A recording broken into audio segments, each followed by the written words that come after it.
Entonces, si analizamos un poquitito, como digo, la situación en la que se encuentra hoy en día el mundo, es porque algo se está preparando. Algo se está preparando a nivel mundial. Repito, la primera bendición, crecer, se refleja a través de más y más millones de personas interesadas hoy en día en cosas espirituales. Más y más uno se está preocupando por crecer de verdad.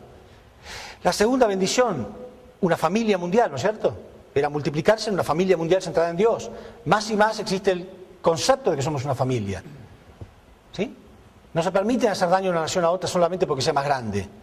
Existe un concepto mucho más amplio. Por supuesto sigue habiendo daños y guerras y todo, pero ya nos escandalizamos, ¿no?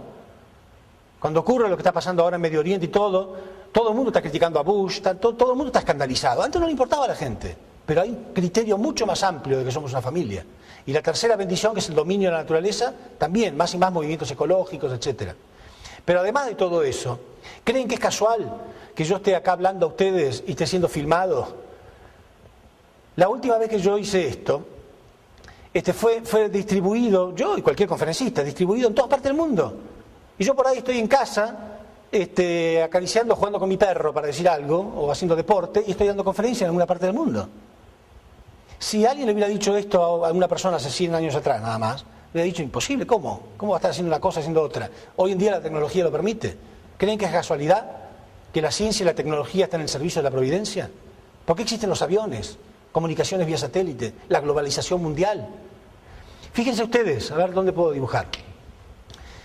Durante miles de años, hacemos un gráfico, ¿no? Miles y miles de años que muestra esta línea, la ciencia y la tecnología han crecido muy, muy paulatinamente, ¿no es cierto? Miles y miles de años.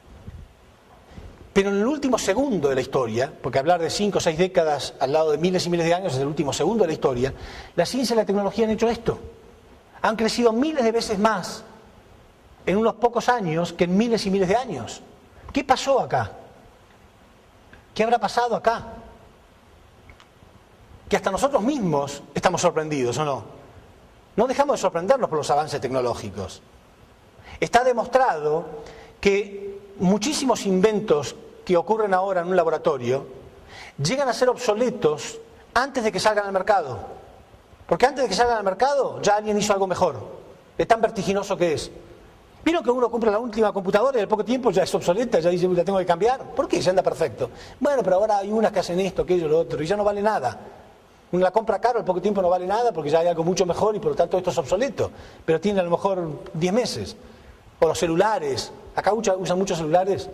Bueno, en mi país es impresionante, no hay nadie que no tenga celular. Pero constantemente la gente ya tira los celulares, porque ahora vienen con televisor, vienen con cámaras filmadoras, fotografía, los días de lluvia hace torta frita, el celular hace de todo ya. ¿Sí? Cada vez tenemos celulares que son más impresionantes. ¿Por qué? ¿Por qué ese avance impresionante tecnológico? Algo ha ocurrido. Estamos en un mundo globalizado. ¿Sí? Algo va a pasar en estos tiempos. De hecho, algo ha pasado ya en estos tiempos. Yo lo voy a demostrar ahora. Y en la próxima conferencia, entonces, vamos a ver en qué periodo estamos. Vamos a hacer un cálculo matemático y ya sabemos que cuando culmine este periodo, estamos en los tiempos de la llegada del Mesías.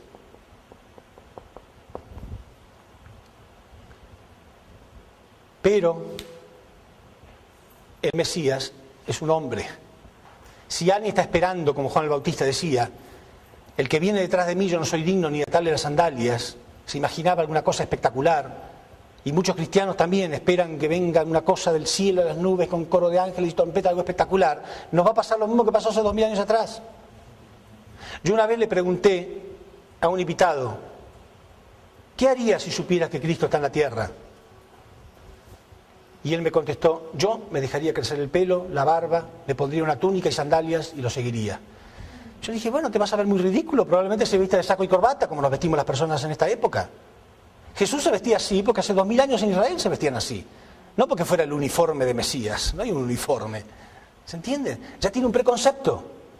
¿Y si es negro? ¿Qué van a hacer millones de blancos en Estados Unidos? ¿Y si es blanco? ¿Qué van a hacer millones de negros en Estados Unidos? No tenemos que tener un preconcepto. Entonces, ¿cómo hacemos? Jesús dijo, por sus frutos los conoceréis. Al igual que un árbol malo no puede dar frutos buenos. ¿sí? Y un árbol bueno no puede dar frutos malos. Entonces, por sus frutos los conoceréis. Entonces, estemos preparados con una mente amplia, abierta, pero estamos en los tiempos hoy. ¿Sí?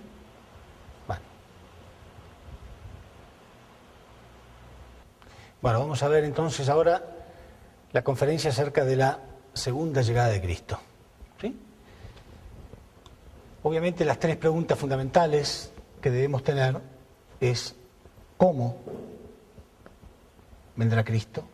¿Cuándo?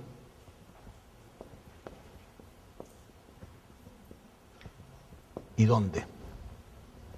¿Quieren saber cómo, cuándo y dónde? Yo creo que todo lo que he hablado durante todo el seminario ha ido siendo lógico paso a paso. ¿Sí? Hemos ido demostrando del modo más bíblico, más lógico posible cada cosa que hemos dicho, con los documentos de la historia. ¿Sí? Del mismo modo pretendo contestar estas tres preguntas con el mismo fundamento. Si nosotros leemos, vamos a ir paso a paso en cada uno de estos versículos que anoté acá. En Juan 16:12, repito lo que ya he mencionado, Jesús decía, os he hablado todo esto en símbolos y parábolas, pero va a llegar el día en que no les hablaré más en símbolos y parábolas, sino que les voy a hablar de forma clara acerca del Padre. Repito, entonces, Jesús decía que muchas cosas han sido escritas simbólicamente en la Biblia, y es obvio, ya lo hemos visto en varias historias como la del Jardín del Edén, etc. Entonces, lamentablemente, muchos hemos confundido lo simbólico con lo literal. Y la pregunta fundamental es ¿por qué? ¿Por qué tuvo que ser escrita en forma simbólica? ¿Para confundirnos? No se olviden que todo el trabajo providencial se realiza en el mundo satánico. No existía el mundo de Dios, todo el dominio era satánico. Dios tuvo que sembrar su palabra en un mundo donde Satanás va a hacer todo lo posible para cambiar todo lo que pueda. Hay libros que se han sacado, libros que se han agregado, hay cosas que se han traducido, ¿sí? Hay cosas que se han malinterpretado y encima está escrito de modo simbólico justamente para que Satán no sepa bien qué cambiar y qué no cambiar.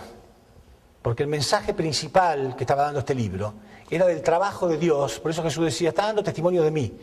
El trabajo del fundamento de fe, fundamento de sustancia a nivel mundial. Eso es lo más importante de entender. ¿Sí? Y algunas cosas, como las que voy a mostrar ahora, para mostrar realmente que nos pueda ayudar a separar lo que es simbólico de lo que es literal. Usemos entonces, por supuesto, todo lo que hemos conocido hasta ahora del principio divino. Si recordamos bien la meta de la creación, que es el cumplimiento de las tres bendiciones, ¿sí? El ideal de Dios, cómo se produjo la caída, cómo se produce el proceso de restauración a través del fundamento de fe, fundamento de sustancia, cómo se trabaja durante toda la historia, entonces va a ser muy fácil separar lo que es simbólico de lo que es literal. Si dejamos de lado todo lo que acabamos de aprender, entonces seguimos en la misma confusión de siempre. En Mateo 24:30 dice algo que, claro, muchas veces los religiosos han deseado que las cosas que provengan de Dios sean espectaculares, mágicas, llenas de milagros, porque es más fácil. El conflicto en el ser humano ha sido siempre el fundamento de fe, en el sentido de que el hombre no ha tenido fe en la palabra de Dios. ¿Sí? Entonces, el hombre de Adán y Eva cayeron por falta de fe en la palabra. Entonces, muchas veces pretendemos que las cosas de Dios vengan de modo milagroso para que no tengamos ningún conflicto, para que no tengamos que decidir nosotros qué es verdad o qué no es así. Entonces sería fabuloso que se cumpliera Mateo 24:30 de modo literal, pero no es literal, es simbólico y dice así.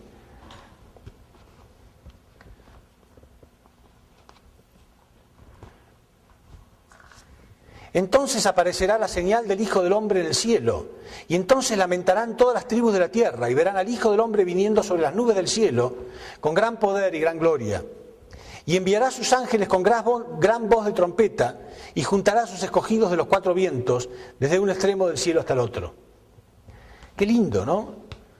El día que venga Cristo va a venir en las nubes del cielo, con un coro de ángeles y trompetas, entonces nadie se tiene que hacer demasiado problema porque frente a semejante espectáculo, ¿no? Estaría todo resuelto. Pero vamos a ver que hay muchísimos otros versículos que muestran que eso es simbólico. ¿Sí? Eso es simbólico. Por ejemplo, y además de eso, principalmente lo que hemos visto anteriormente. ¿Sí? ¿Qué es el Cristo? Es Adán, viene en la posición de Adán, ¿sí? Porque Adán fracasó, entonces hay que restaurar a Adán, así de simple. ¿Y cuál era la misión de Adán? Cumplir con las 3 bendiciones. ¿Y de qué modo se crece espiritualmente? Con un cuerpo físico, ¿no? ¿Para qué sirve el cuerpo físico? Para cumplir con las 3 bendiciones, habíamos dicho, ¿no es cierto? A través del cuerpo físico realizo las buenas acciones que me hacen crecer, a través del cuerpo físico me multiplico, cumplo con la segunda bendición, a través del cuerpo físico tomo dominio de la creación, ¿sí? Necesitamos un cuerpo físico. ¿Recuerdan ustedes que yo dije en la misión de Jesús? Entonces Dios tuvo que entregarle el cuerpo de Cristo. Satanás reclamaba el fundamento por el fracaso de Caín, de la gente, pero no podía reclamar el espíritu de Jesús porque Jesús era perfecto. Entonces con el sacrificio de la cruz, Satán dominó el cuerpo físico y lo crucificó. Pudo golpear a Jesús, pero no su espíritu. Entonces todo aquel que cree en Cristo puede crecer espiritualmente, pero siempre va a notar una contradicción en su cuerpo. Por eso San Pablo decía, con mi parte interna me deleito en la ley de Dios, pero noto otra ley en mis miembros. ¿Cuándo llegará el tiempo de la redención de mi cuerpo? ¿Cuándo va a llegar el tiempo de la redención del cuerpo? Con la segunda llegada, cuando haya una salvación completa y Satanás pueda ser destruido por completo. Pero entonces ocurre con el cuerpo físico, la restauración es completa, ¿sí? En Apocalipsis 17:14 dice, y estos harán la guerra al Cordero. Quiere decir que en la segunda llegada va a haber gente que va a perseguir a Cristo. Dice, estos harán la guerra al Cordero, pero Él, como es Señor de señores y Rey de reyes, los vencerá en unión con los suyos, los llamados elegidos y fieles. ¿Cómo? Los suyos. Quiere decir que va a haber gente que sí lo va a seguir y gente que no lo va a seguir. Hay gente que sí va a creer y gente que no va a creer. La separación de Caín y Abel.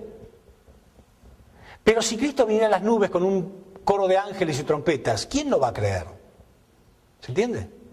Hasta el más ateo de los ateos de pronto tendría fe frente a semejante espectáculo. En Lucas 17:20, ¿no? Porque fíjense ustedes que Jesús, una vez que Él sabía que tenía que ir al camino de la cruz, ¿no? Después de la oración de Getsemaní y todo, Él empieza a hablar de la segunda llegada de Cristo. Primero empezó diciendo, arrepiéntanse porque el reino de los cielos está cerca.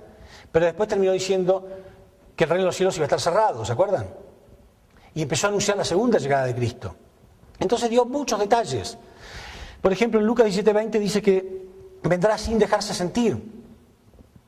Y vamos a ver que el reino de los cielos, dice Jesús, ¿no? Lo vamos a ver en varias partes, es algo que viene sin dejarse sentir, que viene en forma paulatina, que se va construyendo poco a poco. Pero entonces, si vienen las nubes del cielo, los cristianos están esperando lo siguiente, que cuando venga Cristo, los que creyeron en Él van a ser elevados al cielo con Él. Pero el cielo representa todo lo bueno y la tierra representa todo lo pecaminoso. Por eso Jesús decía, mi reino no es de este mundo, pero Él nació en este mundo físico, en este planeta. Se refería que Él nació bajo el dominio de Dios. A eso se refería. Mi reino no es de este mundo, se refiere a este mundo satánico. Entonces el cielo no representa la atmósfera, representa todo lo bueno y la tierra todo lo malo. ¿Sí? Entonces, Jesús decía, los cristianos, repito, que creen literalmente que van a ser elevados al cielo. No, elevados significa que van a crecer espiritualmente en los últimos días. Que una persona se va a elevar no significa físicamente se va a elevar. Ustedes saben que literalmente los cristianos creen que van a ser elevados físicamente. No, en los últimos días, ya lo vamos a ver, hay muchos versículos que lo dicen clarísimamente. Vamos a recibir una nueva verdad, seremos guiados hacia la verdad completa. Con esa nueva verdad tendremos que salir al mundo a enseñar de nuevo a todo el mundo, lo dice clarito la Biblia. Y así el reino de los cielos se va a construir poco a poco, uno detrás de otro. Entonces, cuando una persona es elevada, cuando una persona está en un trabajo y es ascendido, no quiere decir que lo mandan a trabajar al piso de arriba. Es un modo de decir, ¿no es cierto?, que se elevó. Entonces, el reino de los cielos viene sin dejarse sentir. Entonces, ¿de qué modo puede? Imagínense cualquier acontecimiento que ocurre hoy en día, ¿no? Cualquier cosa, cuando derrumbaron las torres, en segundos se supo en el mundo entero. En el mundo entero. Y todos los programas, y todos los canales, y todo el mundo hablaba solamente de eso. Claro, era una cosa terrible lo que había ocurrido. Pero comparado con la llegada de Cristo en las nubes, sería nada. ¿No? ¿Cómo serían las noticias si fuera así? Sin embargo, dice que vendrá sin dejarse sentir. En Lucas 18:8 Jesús se preguntaba, pero cuando venga Él, ¿encontrará fe sobre la tierra? Ya estaba preocupado que no le fuera a pasar lo mismo que le pasó a Él. Pero ¿quién no va a tener fe frente a semejante espectáculo?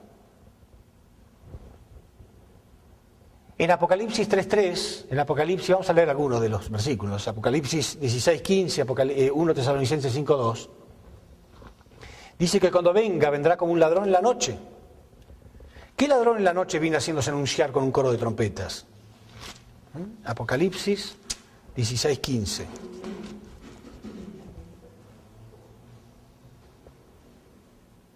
He aquí, yo vengo como ladrón. Bienaventurado el que vela y guarda sus ropas para que no ande desnudo y venga en vergüenza. He aquí que yo vendré como un ladrón, ¿no? Ningún ladrón. ¿De qué modo viene un ladrón en la noche? A ver, analicemos un poco. Si ustedes están en su casa durmiendo y un ladrón entra a la noche, cuando ustedes se despierten, ya van a ver el trabajo realizado. Cuando nos demos cuenta de lo que está pasando, ya gran parte del trabajo fue realizado. Así será la llegada del Hijo del Hombre. ¿Y no es así como les está pasando? Cuando ustedes se enteran que ya estamos en los tiempos, ya hay un gran trabajo realizado en el mundo. ¿Sí? En Apocalipsis 17 habla bien clarito de lo que va a ocurrir.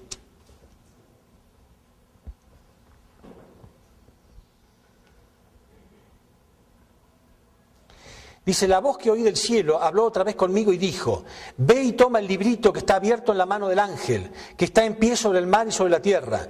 Y fui al ángel diciendo que me diese el librito. Y él me dijo, toma y cómelo, y te amargará el vientre, pero en tu boca será dulce como la miel. ¿Qué significa? Dice que en los últimos días, porque Apocalipsis habla todo lo que va a pasar en el futuro, habrá un libro, un nuevo libro, ¿no?, que va a ser dulce en nuestra boca, pero cuando lo traguemos va a amargar nuestras entrañas. ¿Por qué? Porque esa es la característica que tiene la verdad. Es el libro que nos va a enseñar la verdad. Ya lo vamos a ver a continuación. La verdad tiene esas características. Es dulce en la boca porque es muy fácil decir la verdad a otros. Pero cuando uno la quiere tragar, cuando uno la quiere practicar, siente que le quema las entrañas. ¿Qué es? ¿Qué significa eso? La naturaleza caída, ¿no? Cuando estamos resentidos, alguien dice, bueno, pero teóricamente debes amar a tu enemigo. ¿No nos quema por dentro? ¿No nos duele? Cuando tenemos que perdonar, ¿no nos duele a veces? ¿Sí? El resentimiento nos duele. La verdad es dulce en la boca, pero cuando uno la quiere practicar duele.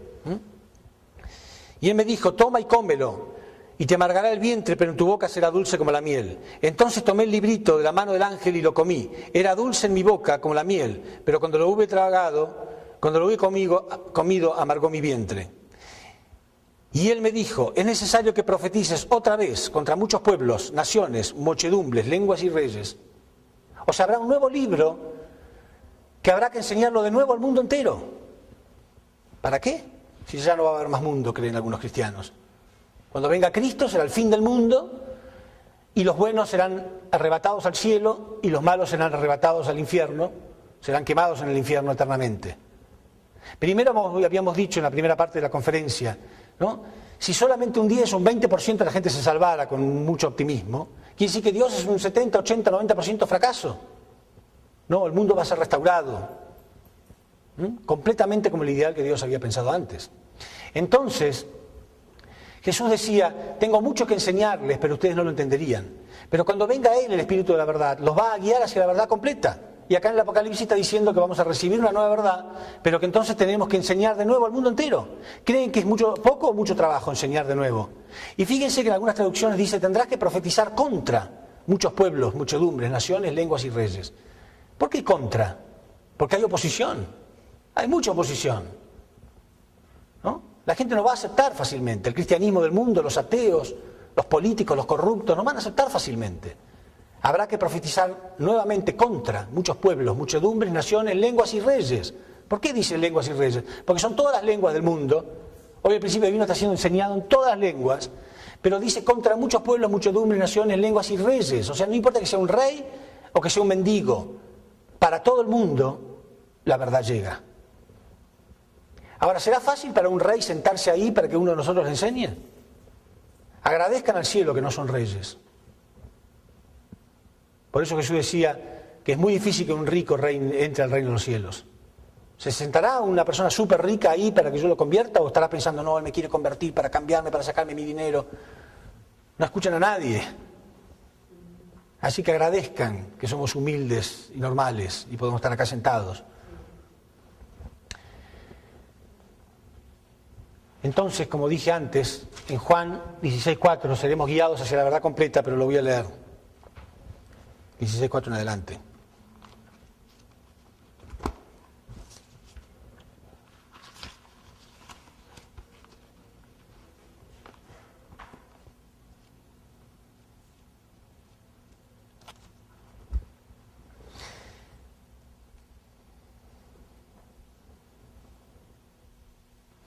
Esto, Jesús decía, esto no lo he dicho desde el principio, porque yo estaba con vosotros. Pero ahora voy al que me envió, y ninguno de nosotros me pregunte a dónde vas. Antes, porque os digo estas cosas, tristeza ha llenado vuestro corazón. Pero yo les digo la verdad, les conviene que me vaya. Porque si no me fuese, el Consolador no vendrá a vosotros, mas si me fuere, os lo enviaré. O sea, como había poco fundamento, ahora sí, convenía, bueno, me tengo que ir. Cuanto antes él se vaya, más rápido comienza la providencia para que retorne Cristo. Conviene que me vaya, porque si no me fuera, el Consolador no vendría a vosotros, mas si me fuere, os lo enviaré. Y cuando Él venga, convencerá al mundo del pecado. O sea, tiene que hablar, ¿cuál fue el origen del mal? ¿Cuál fue el pecado? De justicia y de juicio.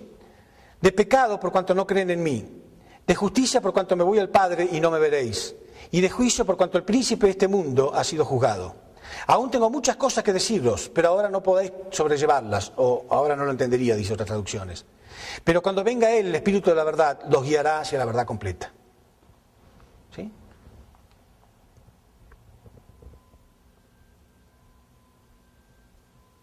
Pero cuando venga el Espíritu de verdad, os guiará hacia la verdad completa, porque no hablará por su propia cuenta, sino que hablará todo lo que oyere y os hará saber las cosas que habrán de venir. Él me glorificará, porque tomará de lo mío y os los hará saber. O sea que no va a ser cualquier cosa, va a ser una cosa que Él tiene que recibir por revelación, ¿no? Él tiene que recibir algo y enseñarla al mundo entero. Entonces, repito, Apocalipsis 10:10, y entonces tendrás que profetizar nuevamente al mundo entero. En Mateo 13:31,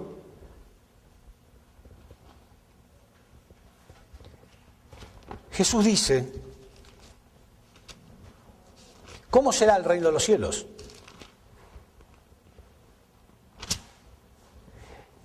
Dice, otra parábola les refirió diciendo, el reino de los cielos será semejante al grano de mostaza, que un hombre tomó y sembró en su camino, el cual a la verdad es la más pequeña de todas las semillas, pero cuando ha crecido es la mayor de las hortalizas, y se hace árbol de tal manera que vienen las aves del cielo y hacen nidos en sus ramas. Así será el reino de los cielos, como una semilla que uno planta. Ahora imagínense, yo planto una semilla, preparo la tierra, planto una semilla y la voy regando. Empieza a crecer, ¿no es cierto? Pero si yo me siento ahí y miro y me quedo mirando, ¿voy a ver alguna diferencia? Pero está creciendo. Quiere decir que crece, pero muy lento, ¿no? Bueno, así decía Jesús que va a ser el reino de los cielos. ¿Por qué la más pequeña de las semillas? ¿Por qué dice como la más pequeña de las semillas? Porque comienza con un solo hombre. Con un solo hombre. El hombre sin pecado, aquel que nace fuera del dominio satánico. Y él tiene que descubrir la verdad. Él tiene que hacer fundamento para poder recibir la verdad, ¿entienden? No es que porque es el Mesías ya viene con la verdad, ya lo sabe todo porque Él es Dios que lo tuvo ahí guardado. Nada de eso. Tiene que descubrir la verdad. Si no fuera así, ¿por qué Jesús comenzó su ministerio público a los 30 años? ¿Por qué no empezó desde la cuna? ¿Quién hubiera dudado de Él? Desde la cuna haciendo milagros, enseñando verdades. Si total era Dios. No, tenía que crecer hacia la perfección. Y tenía que descubrir la verdad. Y tenía que luchar en contra del mundo satánico. Era abierto espiritualmente, él tuvo que descubrir la verdad. Y recién a los 30 años comenzó su ministerio público. ¿Sí? Entonces, por eso dice como una pequeña semilla, porque aparece con un solo hombre. Un solo hombre. Un hombre común y corriente en el fondo. Y él tiene que descubrir la verdad y convencer al mundo entero. Convencer al mundo entero. Acerca del pecado. ¿Qué es el pecado? ¿Cuál fue el pecado original?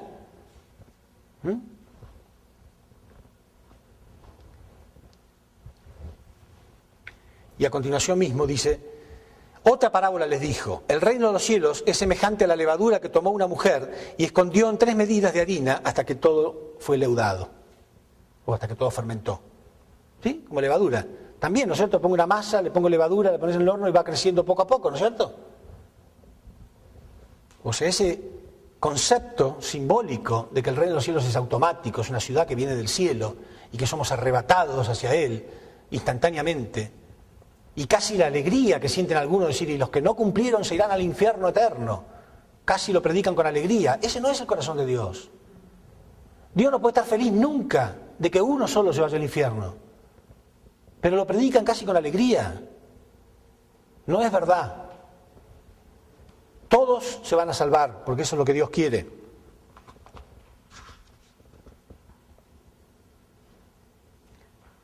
Esto lo dice en la 1 Timoteo capítulo 2, versículo 3. Dios quiere que todos los hombres se salven. Y Dios no va a ser un Dios fracasado.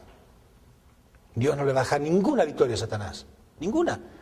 Porque cada hombre, según la primera conferencia al principio de la creación, cada hombre refleja una esencia divina. Y si Dios dejara una sola persona eternamente bajo el dominio satánico, Dios nunca vería esa característica reflejada. Se perdió para siempre. Eso no va a ocurrir, ¿entienden? Nunca, jamás va a ocurrir eso. Puede tardar miles y miles y miles de años, pero en algún momento se va a restaurar. ¿Por qué? Porque el mal no hereda la característica de Dios. Dios es eterno, absoluto e incambiable. Pero Dios no intervino en la caída. ¿Saben por qué? Porque todo lo que Dios toca, todo lo que Dios crea, hereda su característica de ser eterno, absoluto e incambiable. El mal no. Quiere decir que el mal puede empezar y puede desarrollarse y puede llegar a un punto máximo, pero después tiene que caer. No hereda la característica eterna como Dios. Quiere decir que si una persona cae bajo el dominio satánico, jamás puede ser eterno esto. Pues aquello que dicen los cristianos que se van a quemar eternamente en el infierno, no tiene ninguna razón de decirse. Dios no es un Dios fracasado, Dios va a triunfar.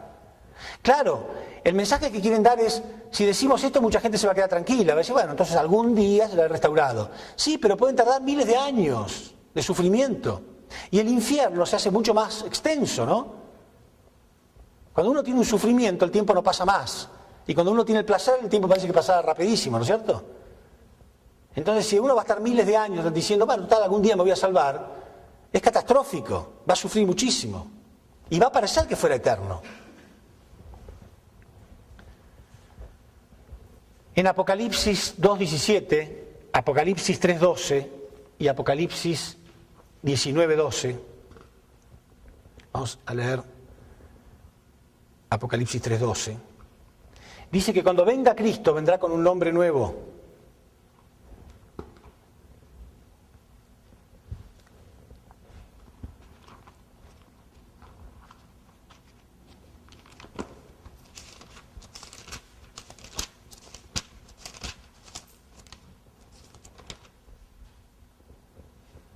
Al que venciere, yo le haré columna en el santuario de mi Dios, y nunca más saldrá de allí.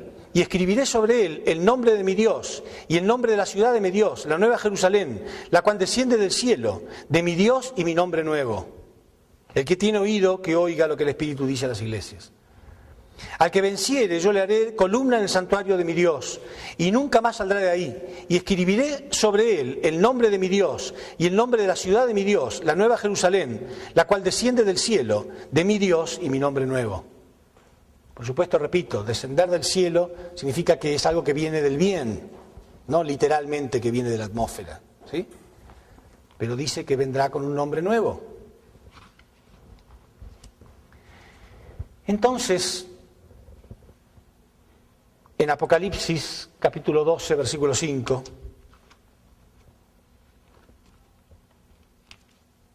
dice cómo va a venir Cristo. Y esto sí es literal. Repito, hemos confundido lo literal con lo simbólico, porque nos gusta, porque en realidad confundir lo literal con lo simbólico sería como creer en lo más obvio y dejar de creer en lo más difícil, ¿sí? Sin embargo, elegimos creer en lo más difícil, porque es extraordinario, una ciudad que baja del cielo. ¿Por qué? porque todo lo que venga así de modo espectacular me exime del esfuerzo de tener que decidir si es verdad o no. Porque si viene del cielo ya está, no tengo que hacer nada para decidir. Por eso nos gusta más creer en eso. Pero la lógica nos dice que es claro que eso es simbólico. En cambio, esto que voy a leer es claro que no es simbólico, porque dice que un hombre va a nacer de una mujer. ¡Qué novedad! Ah, no, pero esto debe ser simbólico, dice entonces, ¿no? Esto sí debe ser simbólico. Pero entonces, ¿cómo se cumple todo lo demás? ¿Cómo vamos a salvar la parte material, la parte física también? Y la mujer dio a luz un hijo varón, que regirá con vara de hierro a todas las naciones del mundo, y su hijo fue arrebatado para Dios y para su trono. O sea, una mujer que va a dar a luz un hijo varón, que va a regir a todas las naciones del mundo y que se va a sentar en el trono de Dios. ¿Quién puede ser? Y la mujer dio a luz un hijo varón, que regirá con vara de hierro a todas las naciones del mundo, y su hijo fue arrebatado para Dios y para su trono. O sea, literalmente, la respuesta a esta pregunta es: nacido de una mujer.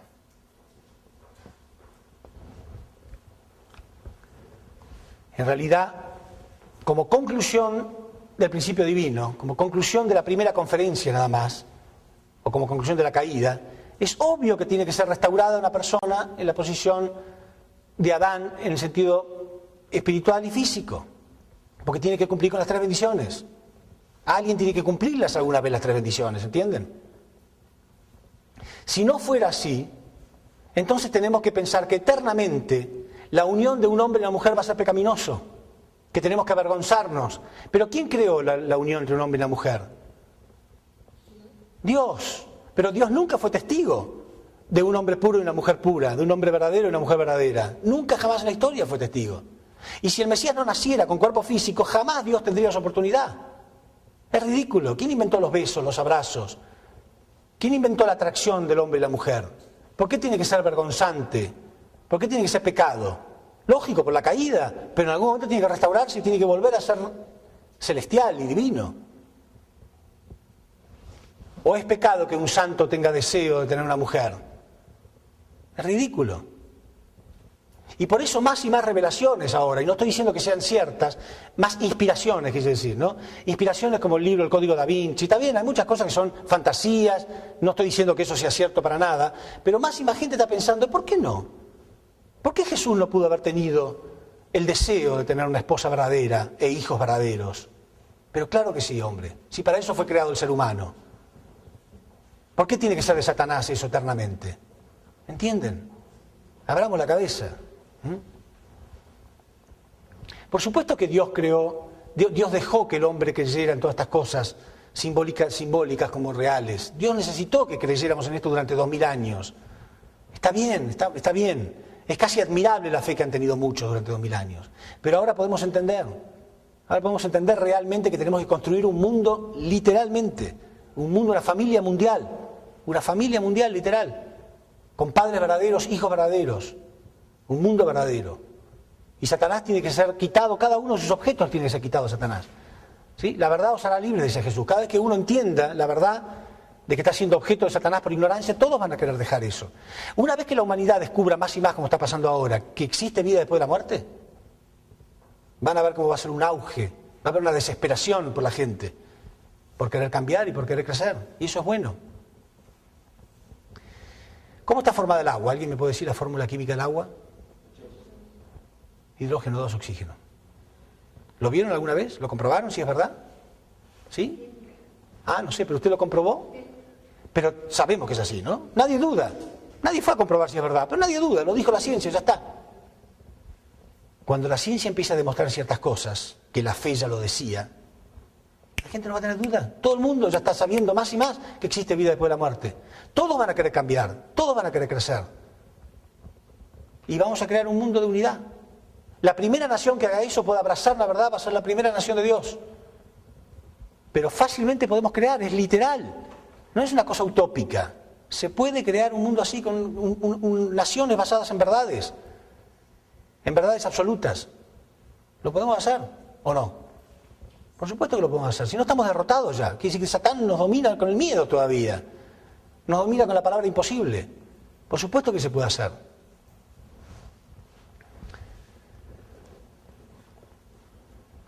En la época de Jesús había dos profetas, antes, ¿no? Antes de la llegada de Cristo. Estaba Daniel, que era un profeta mayor, y Miqueas, que era un profeta menor. Y también había dos tipos de profecías. Daniel tuvo una revelación de que el Mesías iba a venir en las nubes, y Miqueas tuvo la revelación de que iba a venir en Belén. ¿Sí? Las dos son ciertas, solo que uno es simbólica y la otra es literal.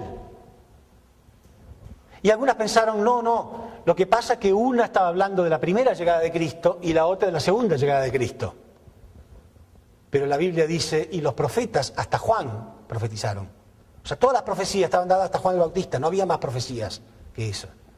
O sea, no es verdad, sino que una es simbólica y una es literal. Por esa razón leemos en 2 Juan 7, que el apóstol Juan decía, y hay personas que no confiesan que Jesucristo ha venido en la carne, y ese es el anticristo. ¿Por qué decían hay gente que no confiesa que Jesucristo ha venido en la carne? Porque había gente que no creía en Jesús porque no había venido en las nubes en la época de Jesús. Por eso el apóstol Juan dijo, y hay gente, y están aquellos que no confiesan que Jesucristo ha venido en la carne, pero ese es el anticristo, el que no confiesa que Jesús ha venido en la carne. Quiere decir que pasaba lo mismo en la época de Jesús. En Apocalipsis 19:7 dice qué es lo que va a pasar de que venga Cristo. Cristo va a tener que cumplir con las 3 bendiciones. Y no es suficiente con que venga Cristo. Nosotros somos huérfanos. ¿Se acuerda que le decía? Somos huérfanos. Vivimos en una sociedad donde los primeros antepasados nos obligaron a caer bajo el dominio satánico. La humanidad quiere tener padres verdaderos que reflejen a Dios. Entonces Él va a cumplir con la primera bendición, llegando a la perfección. Pero después tiene que rescatar a una persona en la posición de Eva. Y por eso la Biblia habla en Apocalipsis 19:7 de las bodas de Cristo. Y eso no es simbólico, eso es literal. Y lo dice de un modo realmente eufórico la Biblia. ¿Por qué? Porque es lo que hemos estado esperando. Cuando un chico está en un orfanatorio, está esperando que alguien lo adopte, que vengan sus padres y lo cuiden y lo amen, ¿no es un momento eufórico? Por eso dice así: gocémonos y alegrémonos y démosle gloria, porque han llegado las bodas del Cordero, y su esposa se ha preparado, y a ella se le ha concedido que se vista de lino fino, limpio y resplandeciente, porque el lino fino son las acciones justas de los santos. O sea que va a ser santa, obvio, tiene que ser restaurada a esa posición. Gocémonos y alegrémonos y démosle gloria, porque han llegado las bodas del Cordero, y su esposa se ha preparado, y a ella se le ha concedido que se vista de lino fino, limpio y resplandeciente, porque el lino fino son las acciones justas de los santos. En Juan 3:13, la Biblia también dice que Jesús vino del cielo. Sin embargo, todos sabemos que Jesús nació en la tierra, ¿no es cierto? Entonces, ¿por qué dice que vino del cielo? Nadie subió al cielo, sino el que descendió del cielo, el Hijo del Hombre. ¿Por qué dice que descendió del cielo si Él nació en la tierra? Repito, el cielo representa el lado de Dios, la tierra representa todo lo satánico. ¿Sí? Por eso Dios le dijo a Satanás, y ahora te arrastrarás por la tierra y caminarás sobre tu vientre. No quiere decir literalmente que se iba a convertir en serpiente. Te arrastrarás por la tierra significa todo lo pecaminoso, todo lo malo. ¿Sí? Por eso decía que Jesús descendió del cielo. Entonces, ¿qué significan las nubes? ¿Por qué dice simbólicamente que va a venir en las nubes? Si leemos en Apocalipsis 17:15, voy por acá.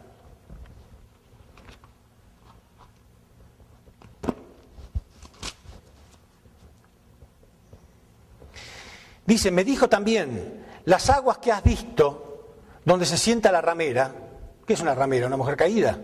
¿Sí? Una mujer baja, caída. Las aguas que has visto donde se sienta la ramera son pueblos, muchedumbres, naciones y lenguas. Quiere decir que el agua que has visto, representa gente caída.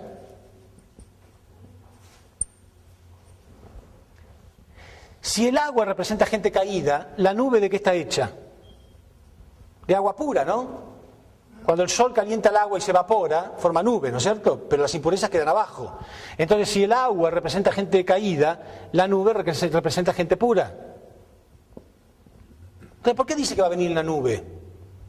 Porque Dios va a preparar algún lugar. ¿No preparó acaso el pueblo de Israel con profetas y revelaciones?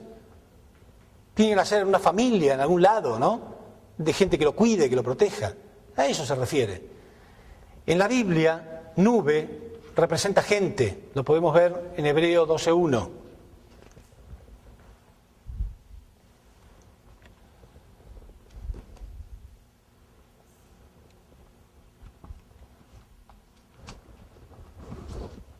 Dice así: por lo tanto nosotros, también teniendo en derredor nuestro esta gran nube de testigos, ¿sí? O sea, la nube está representando gente. La nube, según la Biblia, representa gente. Entonces, que va a venir la nube simplemente significa que va a venir rodeado de gente que esté preparada para recibirlo, así de simple. La segunda pregunta, ¿cuándo? Bueno, en realidad eso lo deducimos a través de los paralelos históricos, ¿sí? La conferencia de los paralelos nos dice exactamente cuándo. Habíamos visto entonces en qué momento nació Jesús.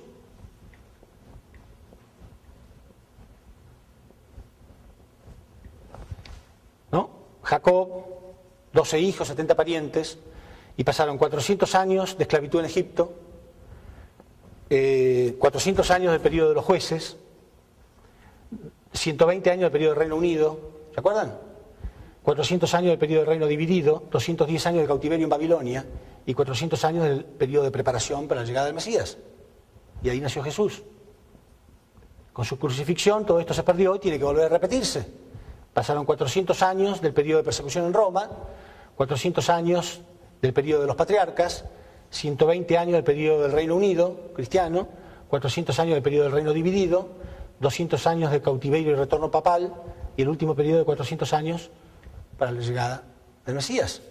Si sumamos 400 más 400 más 120 más 400 más 210 más 400, nos da 1930. En 1930 estaba establecido el fundamento para que llegue el Mesías. Pero sabemos que no todos los periodos son exactísimos, ¿no es cierto? Por ejemplo, el cristianismo se nombró en el año 392 como la religión oficial, un poquito antes de 400. Sin embargo, el primer rey cristiano, Carlomagno, fue exactamente en el año 800. Y sí que esto sí ocurrió en el año 800, exacto, pero exacto, inclusive fue coronado el día de Navidad, ¿sí? Pero algunos periodos no son totales, son muy aproximados. Pero sí sabemos que después de Malaquías, 400 años después llegó Cristo. Y acá la gran reforma se quedó con Lutero, en el año 1517. Ahí comenzaron los últimos 400 años. Entonces 1517 más 400 nos da 1917. Quiere decir que la respuesta a esta pregunta, ¿cuándo?, es entre 1917 y 1930. Pero como viene para establecer el fundamento de fe y de sustancia a nivel mundial, dijimos, a nivel mundial, entonces primero la indemnización tenía que ser pagada a nivel mundial. Y por eso en el año 1914 estalla la Primera Guerra Mundial, separar Caín y Abel a nivel mundial. Era la primera vez en la historia de la humanidad que la humanidad entera pagaba una indemnización, la Primera Guerra Mundial. Y esto terminó en 1918. Comenzó en 1914 y terminó en 1918. Quiere decir que a partir de 1918 se establecen las condiciones totales, están establecidas para el nacimiento del Mesías. ¿Dónde? Vamos a leer en Mateo 21, 33.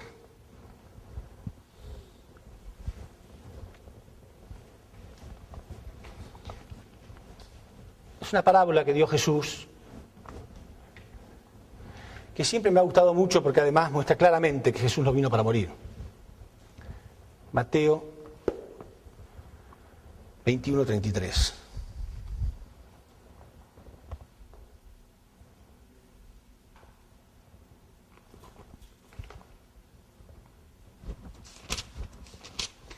Es larga, pero vamos a ir viendo paso a paso, qué es lo que esto significa. Dice, oíd otra parábola, dijo Jesús. Yo voy a ir anotando acá más o menos los elementos de la parábola. Oíd otra parábola. Hubo un hombre que, padre de familia, con el padre, o dueño, el dueño de la viña. Hubo un hombre, padre de familia, el cual plantó una viña, la cercó de vallado, cavó en ella un lagar, edificó una torre y arrendó a unos labradores, y se fue lejos. Labradores. Cuando se acercó el tiempo de los frutos, envió a sus siervos, a los labradores, para que recibiesen sus frutos.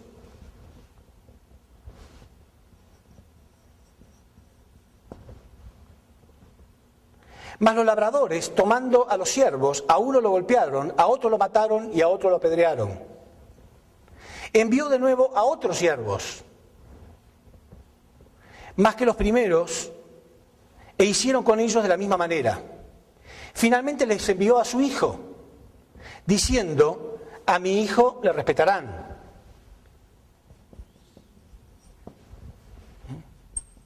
El hijo. Mas los labradores, cuando vieron al hijo, dijeron entre sí, este es el heredero, venid, matémosle y apoderémonos de su heredad. Y tomándole le echaron fuera de la viña y le mataron. Cuando venga pues el señor de la viña, ¿qué hará a aquellos labradores? Les preguntó a sus discípulos. Y los discípulos le respondieron, a los malos destruirá sin misericordia, arrendará su viña a otros labradores. Otros labradores. ¿Qué significa todo esto? Es muy claro. ¿Quién es el Padre? Dios. ¿Quiénes son los labradores? Israel. ¿Quiénes son los siervos? Los profetas. Por eso Jerusalén, Jerusalén, que matas y apedreas a los profetas que te son enviados, decía Jesús.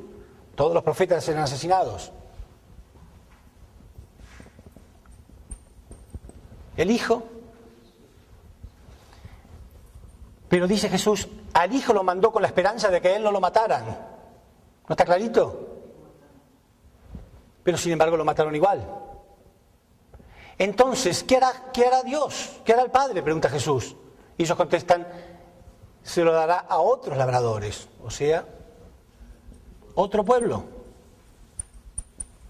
Clarito fue, otro pueblo. Porque algunos tienen la esperanza de que la segunda venida va a ser de nuevo en Israel. Está clarito que no. ¿Sí? En Mateo 24-26, porque ya le preguntaban mucho a Jesús, ¿no? ¿Cómo va a ser? ¿Dónde va a ser?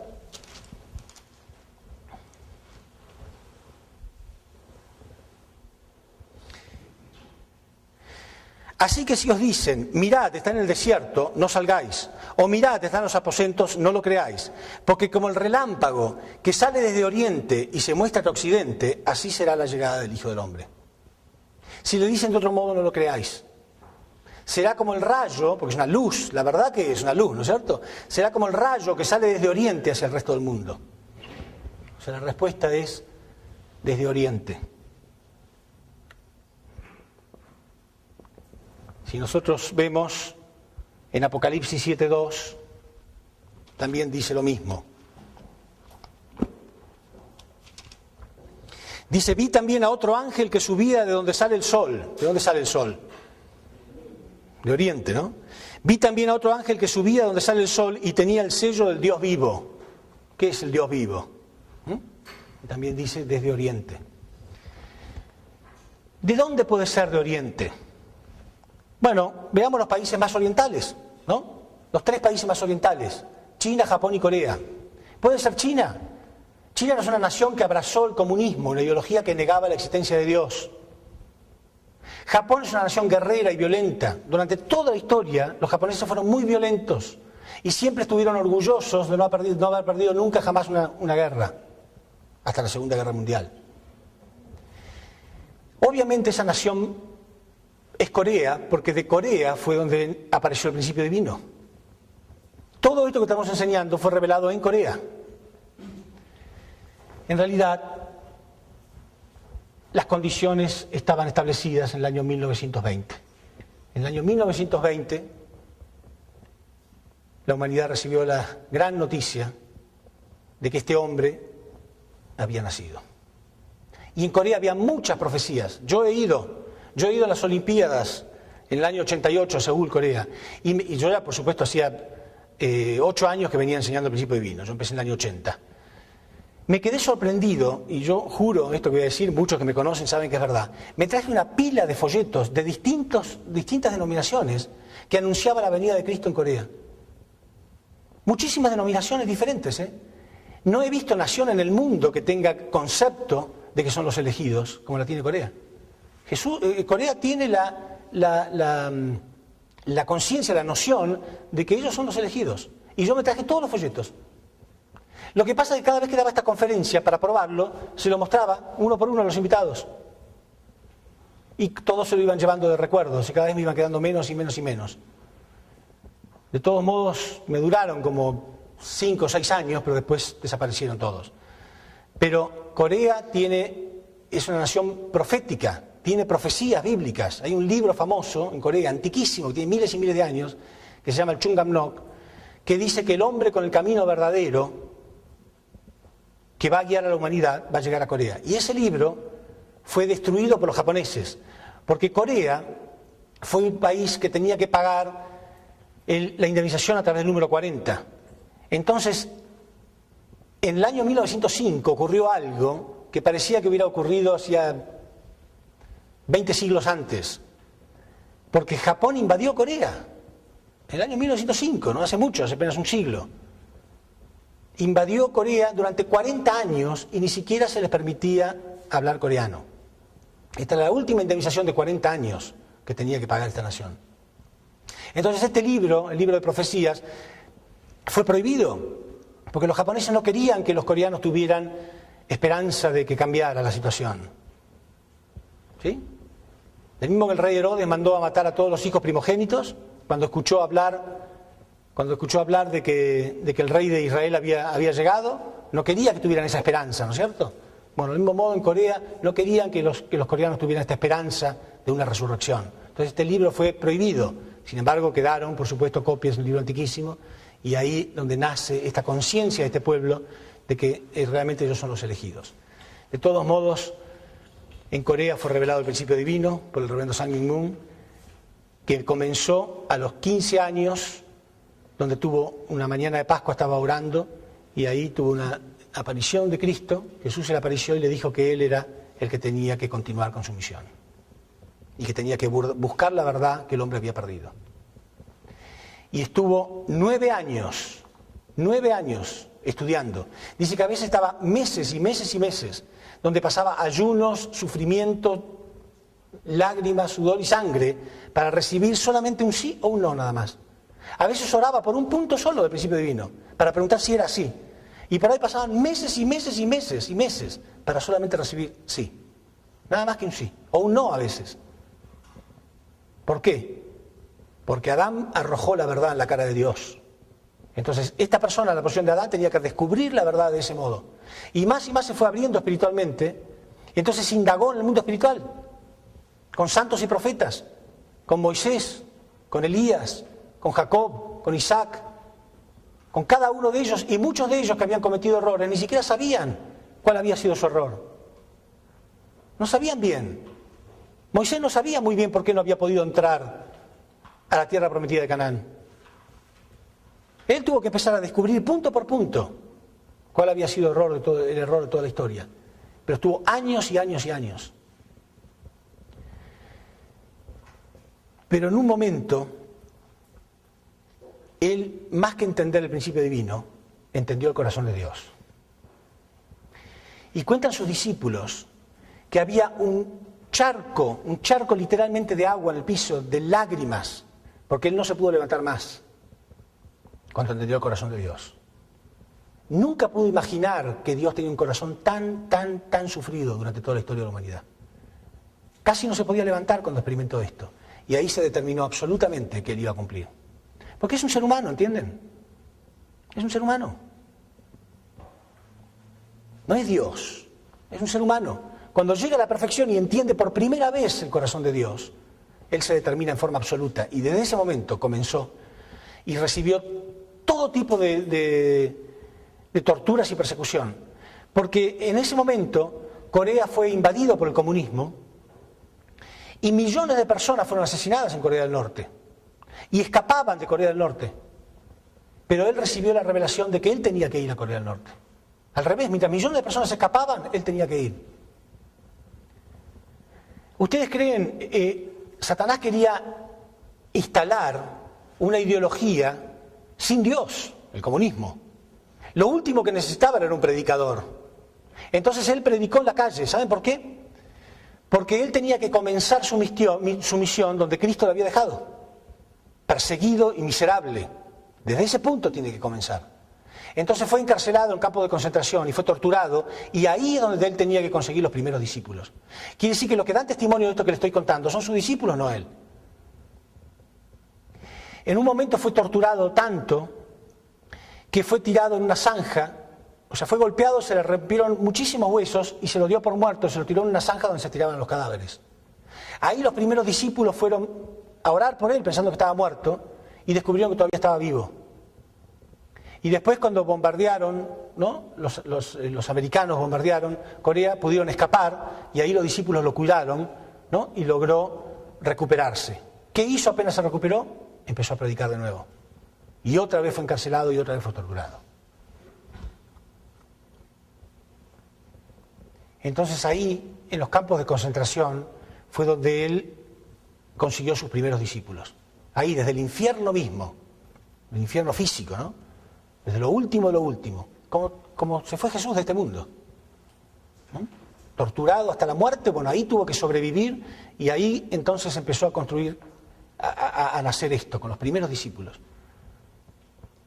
Si ustedes vieran, yo estuve en Corea, el lugar donde estuvo la primera iglesia, era una iglesia aproximadamente de 4x4, era así, nada, era este lugarcito así. Hecha con latas y cartones que habían dejado los soldados americanos. Chapa, latas y cartón. Esa fue la primera iglesia de unificación. De ahí comenzó. Ahora algunos piensan, pero este hombre tiene dinero, tiene poder en todas partes del mundo.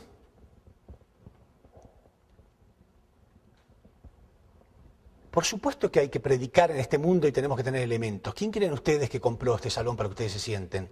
¿Quién creen ustedes que van a comprar esa cámara? ¿Quién creen ustedes que paga mi pasaje para que yo venga acá? Yo nunca jamás cobré nada por dar esto, pero tengo que venir. ¿Cómo se hace para dominar este mundo satánico? ¿Haciéndose el humilde? El dinero no tiene nada de malo. Al igual que las cosas materiales no tienen nada de malo. Lo que depende es cómo lo usemos. Si lo uso para irme de vacaciones y tirarme todo el día, pero si lo uso para luchar toda la vida. Ellos hacen, este hombre tiene 86 años. Y hace giras en 180 países constantemente. ¿Sabe lo que es? A mí me cansó muchísimo venir acá a Costa Rica, me cansa. Tengo muchos años menos que él y solamente vengo a una nación. Y les aseguro que en este mismo momento me duele el cuello y estoy cansado. Él tiene 86 años y va por 180 países del mundo. Una y otra vez. Ustedes lo han visto, ¿no? Es increíble. Yo he vivido con él 10 días en Alaska. Pero yo tenía 30 y pico de años.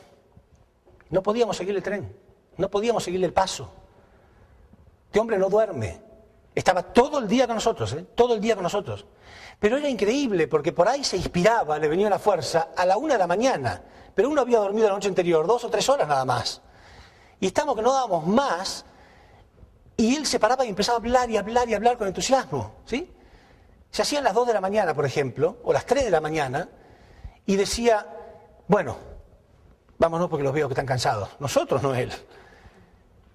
Nos encontramos acá a las 5. Y yo me quería morir, faltaba 1 hora y media para las 5. Pero él estaba ahí. Él estaba ahí. Constantemente, constantemente, constantemente. Los 10 días. Uno lo ama, y uno ama la verdad, y ama este tipo de vida. Pero les aseguro, cuando llegaba el momento de ir, me decía, bueno, me voy a casa de nuevo. Pero cuando nos íbamos nosotros, detrás venía otro grupo igual. Uno decía, pero ¿cómo hace? ¿Cómo hace este hombre? Es el poder del amor, es el poder de la fe. Solito, esta semilla, como decía Jesús, el grano de mostaza, solito creó un movimiento en 180 países del mundo y él está alimentándolo en forma permanente. Y gracias a Dios tenemos un canal de televisión y hay propiedades y hay cosas. El que entiende se tendría que alegrar de que haya algo. Pero la gente dice, ¿por qué este hombre tiene plata y no es humilde como Jesús? Porque en la época de Jesús tendría que haber tenido... Si Jesús se quejaba de no tener, ¿no decía acaso el Hijo del Hombre no tiene ni dónde apoyar la cabeza? Debería haberlo tenido, debería haber tenido todo, tendría que haber sido más que Salomón, ¿no es cierto? El rey de Israel. Hubiera sido bueno para todos nosotros. Es una falta de corazón pensar, y este hombre, analicen un poco antes de hablar, ¿sí? Pero es una buena noticia. Hubo victoria, porque en el año 1960 fueron las bodas del Cordero. Por primera vez en la historia. Alegrémonos y démosle gloria, como dicen las Escrituras, porque han llegado las bodas del Cordero, año 1960. Y a partir de ahí él pudo bendecir a otros. Esa segunda bendición se la pudo dar a otros solamente después de que él pudo recibirla. Y ahí miles y miles de personas en el mundo, de todas las religiones y todas las razas, están entendiendo el principio divino y están recibiendo la bendición. Ahora ven ustedes acá, por ejemplo, leemos en Lucas 17:37, le preguntan a Jesús, ¿pero dónde? ¿Dónde será esto? Y él contesta, donde esté el cuerpo, ahí estarán los buitres. ¿Qué representaba la ave de rapiña? Satanás. O sea, donde Dios esté trabajando, también ahí va a estar Satanás. Israel estuvo dividida, ¿no es cierto? En Caín y Abel, dijimos, ¿sí? Entonces, del mismo modo, la nación elegida tiene que estar dividida en Caín y Abel. Tiene que ser la línea de confrontación entre Dios y Satán. ¿Cuál es la única nación en el mundo donde todavía existe el comunismo y la democracia? Corea. Corea del Norte y Corea del Sur. Se terminó el comunismo en el mundo, pero en Corea todavía sigue. ¿Sí? Esta línea de confrontación del mal entre Dios y Satán, Caín y Abel a nivel nacional, ¿sí? Entonces la Biblia dice en Gálatas 4:4 lo que va a ocurrir en estos tiempos.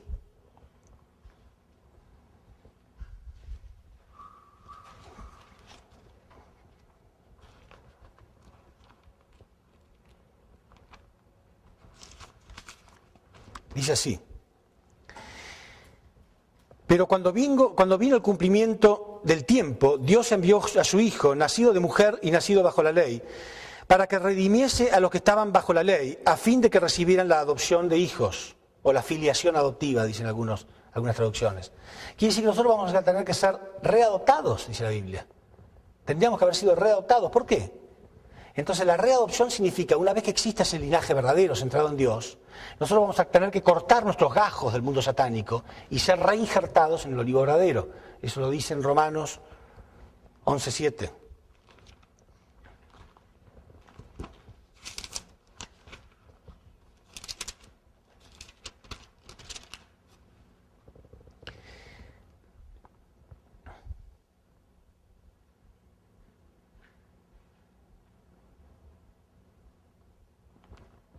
Perdón.